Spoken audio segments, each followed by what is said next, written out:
ஆனால் ஒன்றை மட்டும் கூறிக்கொள்ள ஆசைப்படுகிறேன். அடுத்து வரும் தேர்தல் இடிதாங்கிக்கு ஏதுவாக இருக்கும் என்று பரவலாக ஒரு கருத்து உலவத் தொடங்கிவிட்டது.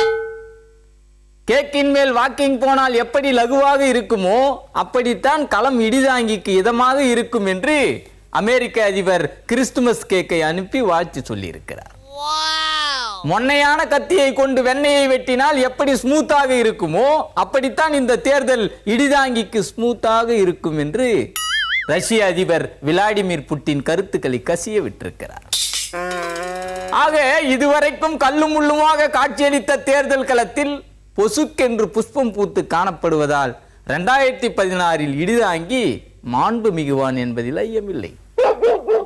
மாண்பு மிகுவதற்கு அடையாளமாக இடிதாங்கி வண்டியின் மேல் சிவப்பு பல்பு சொய் சொய் என்று கத்தும். அதனால்தான் பல கட்சிகளும் அந்த பல்பின் மீது தங்கள் கண்களை ஊன்றியவாறு காயை நகர்த்தி கொண்டிருக்கிறார். ஆக களம் சுக்கு காப்பி பானையை போல் சூடாகி கொண்டிருக்கிறது என்பதை மக்கள் உணரத் தொடங்கிவிட்டார்கள். இப்போதெல்லாம் இடிதாங்கி தூங்கினால் கூட தூக்கத்தில் 3 எண்கள் தான் முந்திக் கொண்டு நிற்கின்றன. அதாவது 2, 3, 4 இந்த 234 தொகுதிகளில் பெரும்பாலான தொகுதிகள் இடிதாங்கிக்கு ஏதுவாக இருக்கின்றன என்று கிளி சொல்லிவிட்டது.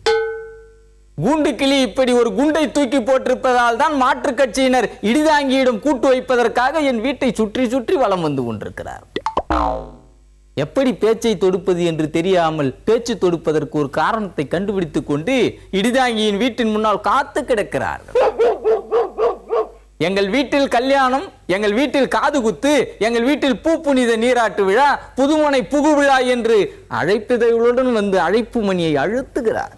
அழைப்பிதழோடு வந்திருப்பது கூட்டணிக்காகத்தான் என்பதை இடிதாங்கியின் 7வது மூளை தட்டி எழுப்புகிறது.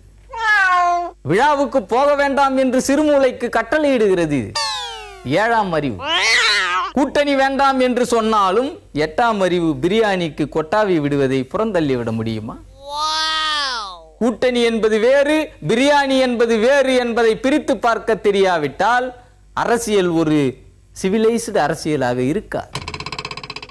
அதே சமயத்தில் தர்மமாக பிரியாணி கிடைக்கிறது என்பதற்காக கூட்டணி தர்மத்தை குப்புற தள்ளிவிட முடியுமா? முடியாது. எனவே IPL போட்டிக்கு ஏலம் போடுவது போல இடிதாங்கி அதிக ஏலம் போட்டு எடுக்க துணிபவர்களோடு மட்டுமே கூட்டணி அமைத்துக் கொள்வான் என்ற உண்மையை கூறி உங்கள் எல்லோரையும் எச்சரித்து விடைபெறுகிறேன். நன்றி.